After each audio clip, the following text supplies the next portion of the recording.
Hey, good afternoon. It is October 30th, and been watching some media about the whole trade deal or trade truce or whatever you want to call it with China. And I was watching this segment today. Some American network, I'm not going to name names, but their China expert was talking about rare earths. And honestly, I'm kind of tired of hearing the American media get China so wrong. Stay with me for a moment, and it's not just foolish; it's dangerous. Because when we misunderstand China, we make bad decisions that cost leverage and credibility and long term strength. Now, don't get me wrong, the guy wasn't factually incorrect, but it's the tone, it's the framework. Every time American media talks about China, they raise a concern and then they almost immediately pivot to something comforting like, don't worry, the US is still structurally stronger.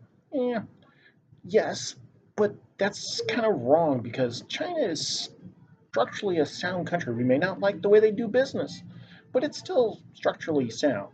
Its economy is strong, its manufacturing, its exports. They export to the world, not just the United States. So meanwhile, the US is realizing, maybe for the first time ever, that we don't have as much leverage over China as some people led you to believe.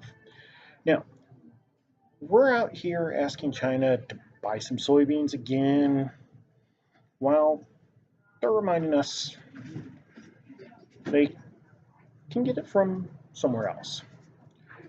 China paused the rare earth export controls for a year. In return, they get some lower tariffs and they get access to some of the most advanced AI chips, something that would have been unthinkable just a few years ago. All because they reminded the world who actually processes the capacity for rare earths.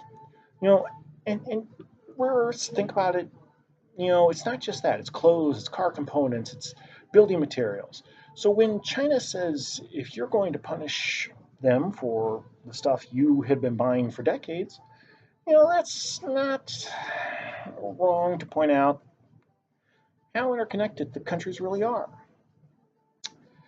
This is about this isn't about who's better.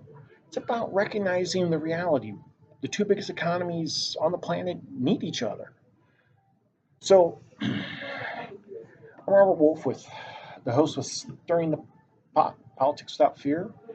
And as always, like and subscribe and stay smart, stay stubborn, and stay savvy.